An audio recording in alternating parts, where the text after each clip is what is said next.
Seminário de Físico-Química com o tema gases.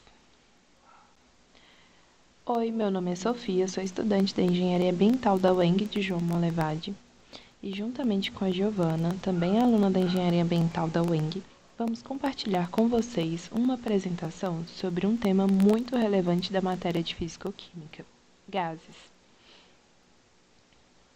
Essa apresentação tem como principal objetivo explorar os aspectos fundamentais desse tema, ou seja, entender o que ele é, como funciona, por que é importante e de que forma ele aparece em diferentes contextos, sejam eles do nosso cotidiano, acadêmicos ou profissionais. Além disso, buscarei relacionar esse conteúdo com situações práticas para que possamos visualizar melhor a sua aplicação no mundo real. Já parou para pensar? Porque o gás ocupa mais espaço quando está quente ou determinadas reações químicas não vão até o fim? Essas são dúvidas que muita gente tem e que às vezes passam despercebidas no nosso dia a dia, mas entender a resposta nos ajuda a compreender a parte fundamental de como tudo funciona. Os conteúdos abordados nesse seminário serão a lei de Boyle, de Charles e de Avogadro. Gases e seus comportamentos. O que são gases? Gases são um dos estados da matéria, assim como sólidos e líquidos, mas eles se comportam de um jeito diferente. As partículas que formam um gás ficam bem espalhadas e se movem rápido em todas as direções, sem ficar presas umas às outras. Por isso, um gás não tem uma forma ou um volume fixo, ele ocupa todo o espaço disponível de onde estiver. Por exemplo, o ar dentro de um balão preenche todo o balão, e se você apertar o balão, as partículas do gás ficam mais próximas, fazendo o volume diminuir. Quando o gás é aquecido, suas partículas se movem ainda mais rápido e ele pode ocupar mais espaço. Esse comportamento acontece porque as partículas do gás têm muita energia para se mover, diferentes dos sólidos, onde as partículas ficam paradas, ou dos líquidos, onde elas estão mais próximas, mas podem se mover com certa liberdade. Um exemplo do nosso dia a dia é o ar que respiramos, que é um gás, ou um gás de cozinha que usamos no fogão, ou até mesmo quando abrimos uma garrafa de refrigerante e o gás dentro dela se espalha e faz aquele barulhinho de psss. Tudo isso mostra como os gases são diferentes uns dos outros. Os estados de matéria por causa da movimentação rápida e da grande distância entre suas partículas. Mas como se comportam? Os gases se comportam de um jeito diferente dos sólidos e dos líquidos, porque suas partículas ficam muito mais afastadas e se movem rápido para todos os lados. Por isso, um gás não tem uma forma certa. Ele sempre se adapta a um espaço onde está, preenchendo tudo o que estiver disponível. Se você colocar um gás dentro de um recipiente pequeno, ele vai ficar apertado, porque as partículas vão ficar mais juntinhas. Se o recipiente for maior, o gás vai se espalhar e ocupar tudo. Quando o gás é aquecido, suas partículas ficam mais agitadas e querem ocupar mais espaço. Já se você esfriar o gás, as partículas ficam mais devagar e juntinhas, ocupando menos espaço. Também, quando você aumenta a pressão, apertando o gás, as partículas ficam mais próximas. Tudo isso acontece porque as partículas do gás estão sempre em movimento rápido e solto, diferente das partículas de um líquido ou de um sólido, que ficam mais grudadas e organizadas. E é por isso que o gás pode mudar o volume e forma dependendo do lugar onde está e da temperatura e da pressão que sofre. Mas como podemos descrever um gás? Usamos algumas medidas para entender melhor o comportamento do gás. A pressão, que é quão forte o gás empurra as paredes do recipiente. O volume, que é o espaço que o gás ocupa. A temperatura, que é o quão rápido as partículas estão se movendo. E o número de mols, que é a quantidade de partículas desse gás. Mas o que é pressão? E como podemos medir a pressão? Pressão é uma coisa que acontece quando algo empurra ou aperta outra coisa. Imagina que você está apoiando a mão sobre a mesa. A sua mão está exercendo uma força que é como um empurrão sobre a mesa. Agora, A pressão é essa força dividida pela área que está sendo empurrada.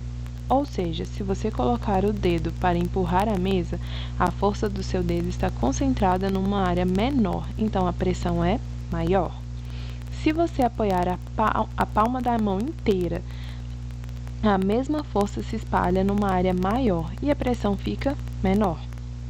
No caso dos gases, a pressão é o resultado das partículas do gás se chocando nas paredes do lugar onde eles estão, como se as paredes de um balão ou de um pneu. Quanto mais forte e rápido essas partículas baterem, maior vai ser a pressão. Se você espremer o gás, deixando ele num espaço menor, as partículas vão bater com mais frequência e mais forte nas paredes, aumentando a pressão. Também, se a temperatura do gás aumenta, as partículas se mexem mais rápido e isso faz a pressão subir. Então, a pressão é basicamente essa força que o gás ou qualquer coisa exerce quando empurra ou aperta algo, e ela depende de quanto essa força está concentrada numa determinada área. Isso explica por quê. Por exemplo, os pneus de carros precisam estar com a pressão certa para que o carro consiga andar bem. Se a pressão estiver baixa, o pneu fica mole e não segura o peso direito. Se estiver muito alta, pode até estourar. E nos gases? Nos gases, a pressão acontece porque as partículas estão sempre se movendo e batendo nas paredes do recipiente onde o gás está. Essas batidas são o que gera a pressão do gás. Mas como vamos medir essa pressão? Existem algumas unidades para medir a pressão e para entender e calcular os gases como eles se comportam. Usamos as grandezas de atmosfera, que é usada com frequência em química, físico-química, milímetros de mercúrio, que é usada na medicina, por exemplo, na pressão arterial, em Pascal, que é a unidade oficial do Sistema Internacional, e a equivalência entre elas dá para se dizer que é a mesma. Uma atmosfera é igual a 760 milímetros de mercúrio, que é igual a 101,325 Pascal. Ou seja, todas essas medidas apresentam a mesma pressão, só que em unidades diferentes. A pressão é uma ideia que aparece o tempo todo em nosso cotidiano, desde pneus de carro até latas de refrigerante. Quando falamos em pressão, estamos falando de força exercida sobre uma área. Por exemplo, empurrar o dedo causa mais pressão do que com a palma da mão, porque a área é menor. Nos gases, quem causa essa pressão são as partículas que batem nas paredes do recipiente. Se o gás estiver comprimido, as partículas batem mais vezes por segundo, aumentando a pressão. Se aquecermos esse gás, ele ganha energia, se move mais rápido e bate com mais força, também aumentando a pressão. E é por isso que um pneu mal calibrado pode ser perigoso. Se a pressão estiver muito baixa, ele amolece. E se estiver muito alta, pode estourar. Gás ideal. O que é um gás ideal? E qual o modelo de gás ideal? Gás ideal é uma ideia da ciência usada para facilitar os estudos sobre gases. Ele ainda não existe exatamente na vida real, mas é um modelo que ajuda a entender e fazer cálculos sobre o comportamento dos gases. Como seria esse gás ideal? Para simplificar, os cientistas imaginaram um gás com as seguintes regras perfeitas. As partículas do gás não se atraem nem se repelem. É como se cada partícula vivesse sozinha, sem se importar com as outras. O tamanho das partículas é tão pequeno que pode ser ignorado. Mesmo que o gás esteja num recipiente, o espaço ocupado pelas partículas é quase zero. O que importa é o espaço entre elas. Quando as partículas batem nas paredes ou entre si, não perdem energia. As colisões são chamadas de elásticas, como se fossem bolinhas de borracha que quicam sem parar. Mas quando esse modelo funciona bem? Esse modelo funciona bem quando a temperatura está alta, as partículas se movem muito rápido e a pressão baixa, quando as partículas estão bem afastadas. E o comportamento dos gases reais? Vamos lá. Imagine que você está numa sala cheia de balões. Cada balão tem ar dentro. Isso é um gás. Agora, quando falamos de gases ideais, estamos falando de um gás que tem uma ideia mais simples, como se esses balões fossem perfeitos. Eles não grudam uns nos outros, não ocupam espaço e se comportam exatamente como matemática manda. Mas na vida real as coisas não são bem assim. Gases reais são os gases do nosso dia a dia, como no ar que respiramos ou gás de cozinha. Eles ocupam espaço e têm volume próprio, mesmo que bem pequeno. E as partículas deles interagem entre si. Isso quer dizer que, dependendo da temperatura e da pressão, essas partículas podem se atrair ou se repelir. Quando a pressão está alta, ou seja, quando as partículas estão muito apertadas dentro de um recipiente, elas começam a sentir presença uma das outras. Aí não dá para fingir que não são ideais. Elas colidem mais, se empurram mais ou até se grudam por um tempo. E quando a temperatura está muito baixa, elas se movem bem devagar e podem ficar mais próximas, o que faz a atração entre elas aumentar. Em casos extremos, isso pode até fazer o gás virar um líquido, como o do isqueiro. Então, resumindo, de um jeito bem simples, gases reais não são perfeitinhos como os modelos teóricos. Eles ocupam espaços e suas partículas interagem entre si. Em alta pressão ou baixa temperatura, o comportamento deles muda bastante e fica bem diferente do comportamento de um gás ideal. É como comparar uma pessoa real com um boneco de desenho animado. O boneco faz tudo certinho porque é uma ideia, mas as pessoas reais têm jeitos, emoções e reações mais complexas. O mesmo vale para os gases reais.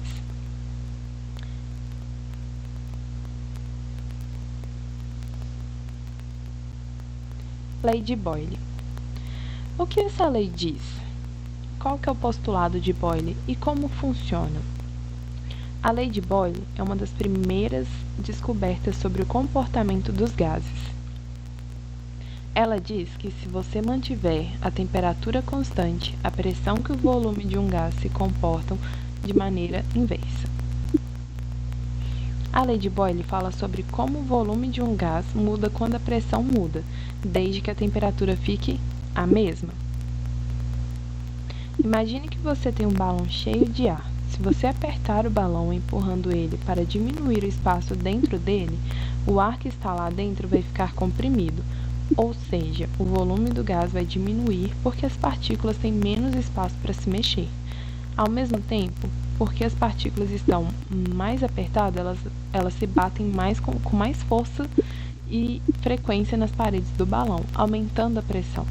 Agora, se você soltar o balão e ele pode se expandir, o volume aumenta e as partículas ficam mais espalhadas, batendo menos nas paredes. Então, a pressão diminui.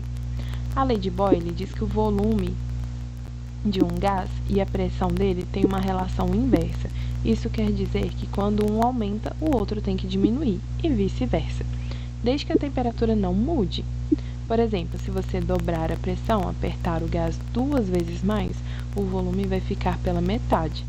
Se você diminuir a pressão, o volume vai aumentar. Essa relação é muito importante para entender como os gases funcionam em diversas situações, como nos pneus, em bombas de ar e até funcionamento dos pulmões quando respiramos. É uma maneira de entender que o gás sempre ajusta seu volume para que a pressão e o espaço onde ele está fiquem em equilíbrio, desde que a temperatura fique constante. A fórmula para a lei de Boyle seria pressão 1 multiplicada pelo volume 1, que é igual a pressão 2 multiplicada pelo volume 2. Isso quer dizer que, se você souber a pressão e o volume antes da mudança, você consegue calcular como elas ficam depois. Bom, pessoal, então agora eu vou falar um pouco sobre a temperatura. A temperatura é um conceito muito importante dentro da físico-química. Mas, primeiramente, o que é a temperatura, né? A temperatura ela é uma grandeza física que mede o nível de energia térmica de um corpo ou um sistema, ou seja, ela mostra quantas partículas estão agitadas. Quanto maior a temperatura, maior a agitação das partículas. Quando a temperatura é baixa, significa que as partículas estão se movimentando menos de forma mais lenta. Então, por exemplo, Quando a gente esquenta uma panela com água, estamos aumentando a energia térmica da água. Com isso, a temperatura sobe e as moléculas de água começam a se mover cada vez mais rápido até entrar em ebulição. Então, em resumo, a temperatura não é a quantidade de calor, mas sim uma medida da agitação molecular. Então, agora, nós vamos entender por que a temperatura ela tem que ser medida em Kelvin, né? Então, por que usamos Kelvin como unidade?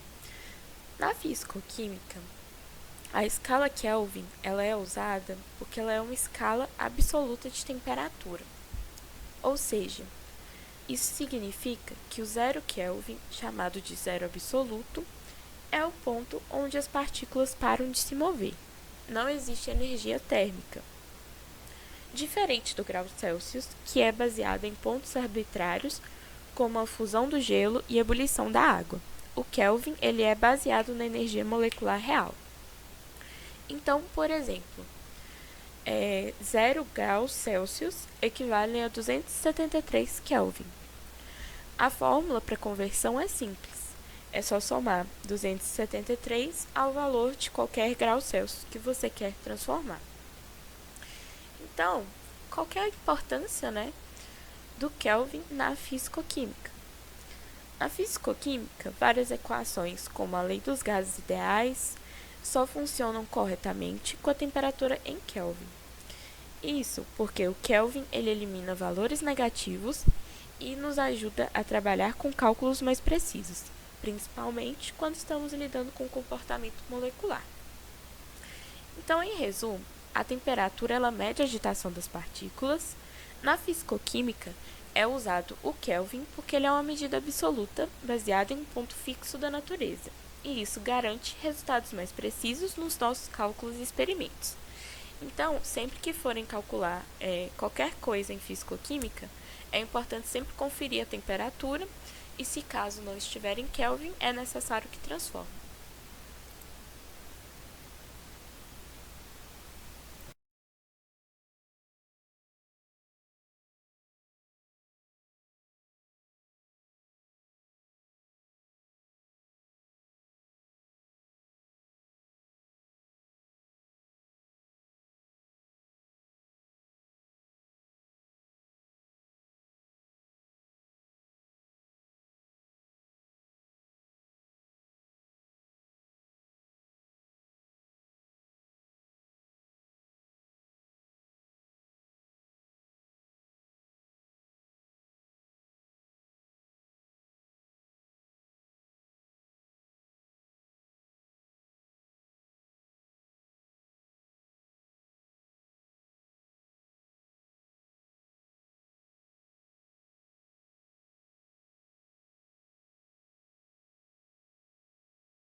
Bom, então agora nós vamos aprender um pouco mais sobre a lei de Charles.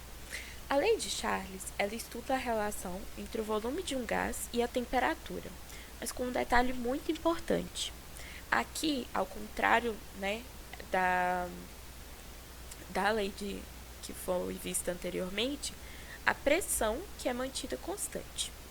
Então, essa lei, ela diz o seguinte: quando a pressão é constante, o volume de um gás é diretamente proporcional à sua temperatura absoluta. Ou seja, quando a temperatura aumenta, o volume aumenta. Quando a temperatura diminui, o volume também vai diminuir. E por que isso acontece? Isso acontece porque quando a gente aquece um gás, a energia térmica das partículas aumenta. Elas começam a se movimentar mais rápido, se chocando com mais força nas paredes do recipiente. Para manter a pressão constante, o gás se expande, aumentando o volume, porque ele precisa compensar o aumento de energia. Ao contrário também, é verdadeiro. Quando a gente esfria o gás, as partículas ficam mais lentas, batem com menos força e ocupam menos espaço. Então, qual que é a equação da lei de Charles? A gente tem uma fórmula para isso que ela é bem simples. É o seguinte: o volume dividido pela temperatura é igual a constante. Ou seja, o volume, dividido pela temperatura vai dar sempre o mesmo valor, desde que a pressão não mude. Por isso, se dobrar a temperatura, o volume também dobra. Então, só apagar aqui. Vamos lá. Mas, tem um detalhe importante. Essa temperatura sempre tem que ser em Kelvin, porque, como foi explicado anteriormente, o Kelvin ela é a escala que considera o zero absoluto, onde as partículas elas param totalmente. Então, na prática, a gente consegue ver a lei de Charles em várias situações simples. Então, vou citar algum exemplo aqui para vocês. Um balão de festa, se você coloca um balão cheio de ar no congelador, o balão ele vai murchar. Ou seja, o volume diminui porque a temperatura caiu, mas o gás continua lá dentro. Quando você tira do congelador e volta para o ambiente normal, o balão ele infla de novo, porque a temperatura sobe e o volume aumenta. Um outro exemplo, prático, seria na medição de pressão de pneus. Então, no frio, o volume do ar reduz um pouco e a pressão cai. No calor, o ar ele se expande e o volume aumenta. Até por isso, a recomendação é sempre calibrar o pneu com o pneu frio. Então, em resumo, a pressão constante, temperatura sobe, volume sobe. Temperatura desce, volume desce. A equação, como foi mostrada, é volume dividido por temperatura igual a uma constante. E sempre, importante sempre, usar a temperatura em Kelvin. Então, a lei de Charles ajuda a explicar muito bem como o volume do gás reage às variações de temperatura, sempre mantendo a pressão constante. Dá para ver isso no nosso dia a dia, em balões, pneus e até em experimentos simples no laboratório.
Bom, agora nós vamos falar sobre mol e volume molar. Primeiramente, o que é o mol? O mol, ela é uma unidade que serve para medir a quantidade de matéria. É como se fosse uma embalagem de átomos ou um pacote de partículas, entre aspas. Por definição, um mol de qualquer substância tem sempre a mesma quantidade de partículas, seja átomo, molécula ou íon. E essa quantidade, ela é 6,022 vezes 10 elevado a 23 partículas. E esse número é um número conhecido como número de Avogadro, tá? Então, só para fixar melhor o número aqui. Mas tá. Voltando, então, sempre que fala, que você tem 1 mol de oxigênio, significa que você tem 6,022 vezes 10 a 23 moléculas de oxigênio. Se eu falo que eu tenho 1 mol de átomos de ferro, eu tenho 6,022 vezes 10 a 23 átomos de ferro. E por que o mol, ele é tão importante? O mol, ele é importante porque ele facilita muito os cálculos. Então, a gente não precisa ficar contando as partículas uma a uma. A gente usa o mol como medida padrão. Assim, a gente consegue converter entre massa, número de partículas e também o volume, principalmente quando se fala de gases. Então, agora, vamos falar sobre volume molar, tá? O volume molar, ele é o volume ocupado por 1 mol de qualquer gás em condições específicas de temperatura e pressão, em condições chamadas de CNTP, que é as condições normais de temperatura e pressão. A gente considera a temperatura 0 graus Celsius ou 273 Kelvin. Para pressão, a gente considera 1 atm. Nessas condições, o volume ocupado por 1 mol de gás vai ser sempre o mesmo, que é 22,4 litros. Então, vai ser sempre o mesmo. Esse número é um valor específico, é um valor fixo, quer dizer. E por que o volume molar ele é constante, Isso acontece porque na teoria dos gases reais, o volume ele vai depender principalmente da quantidade de partículas e não do tipo de gás. Ou seja, se você tem 6,022 vezes 10 a 23 partículas de gás, elas vão ocupar o mesmo volume, desde que a temperatura e a pressão sejam iguais. Isso facilita muito na fisicoquímica, porque dá para relacionar massa, volume e quantidade de matérias com cálculos simples, dá para converter entre gramas e litros de gás usando mol. Então, vamos lá para um exemplo prático. Vamos supor, um exemplo bem simples para visualizar.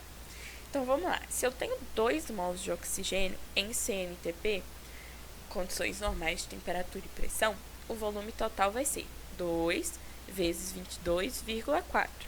Então, a gente vai ter como resultado 44,8 litros. Se eu tiver 0,5 mol de gás carbônico, meu volume vai ser 0,5 vezes 22,4, que me resulta a 11,2 litros. Então, por isso que eu falei que aquele número 22,4 é importante. Ele é usado muito nos cálculos também. Ou seja, o volume molar ajuda a gente a trabalhar com gases sem precisar fazer cálculos muito complicados. Então, ligando isso tudo, a massa, volume, mol. Um outro ponto legal é que o mol ele ajuda a ligar a massa ao volume. Então, por exemplo, se eu tenho 1 mol de gás de oxigênio, tem massa de 32 gramas e ocupa 22,4 litros.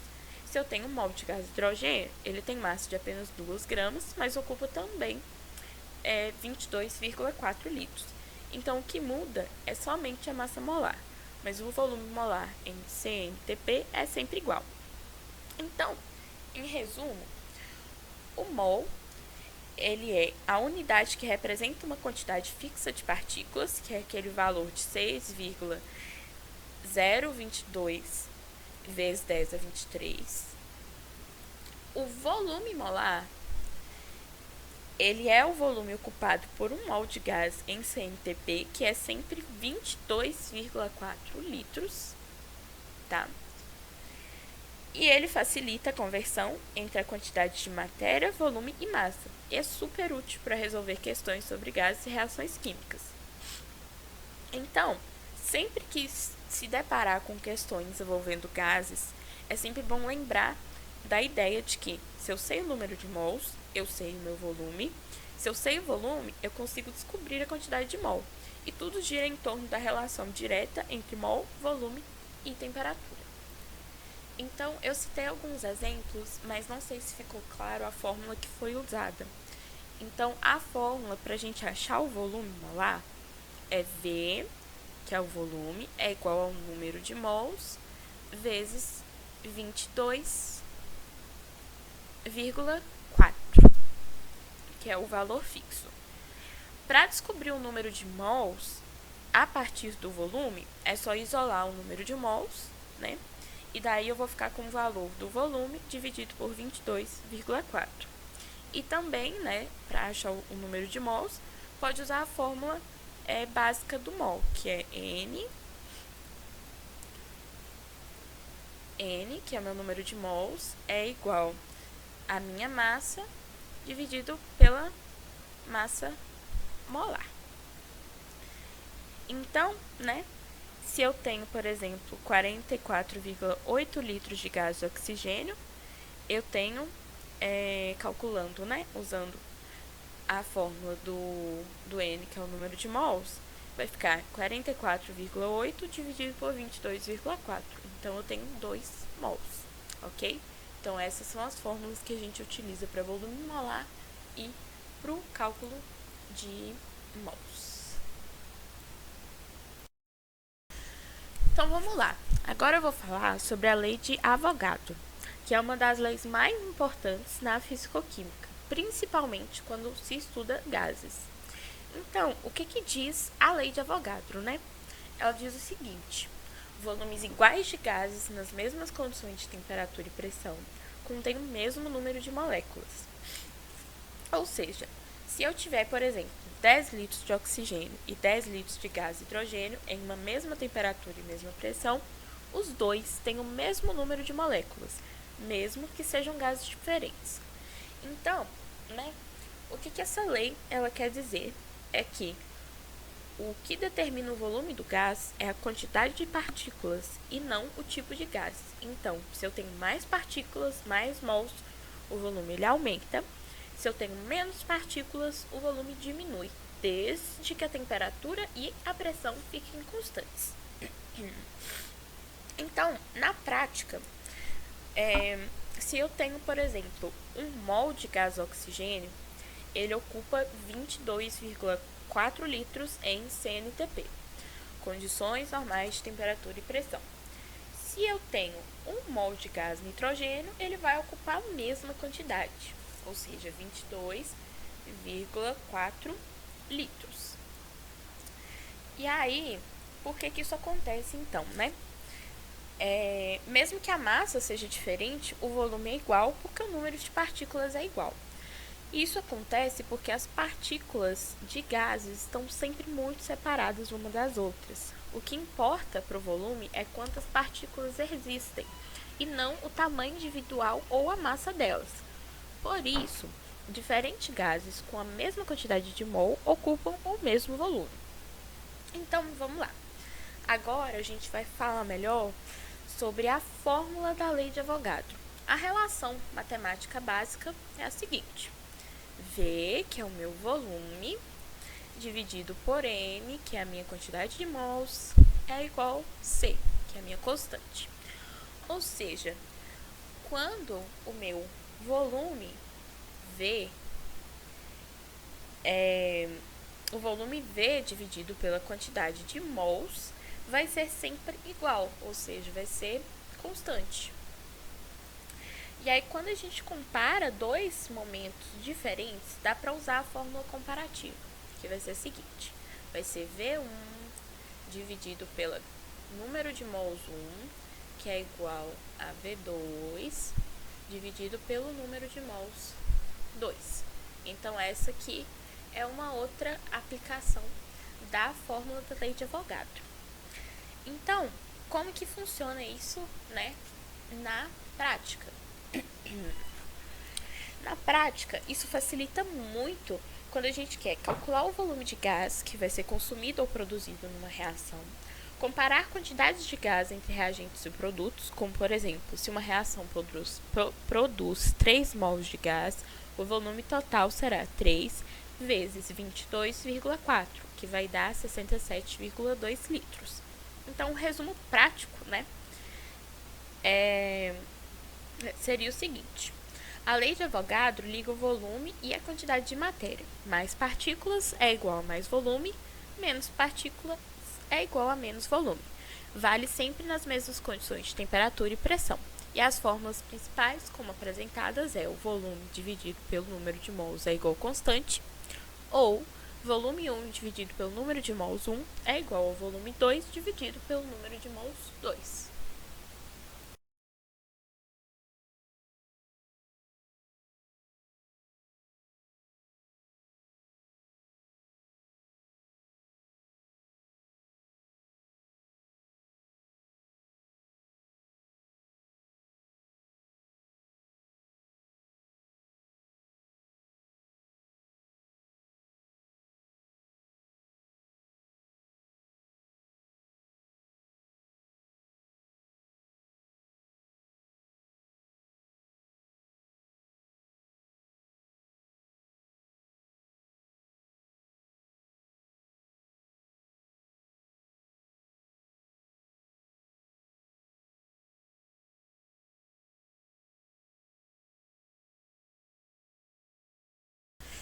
Então, né, onde que vão ser aplicadas as leis de Avogadro?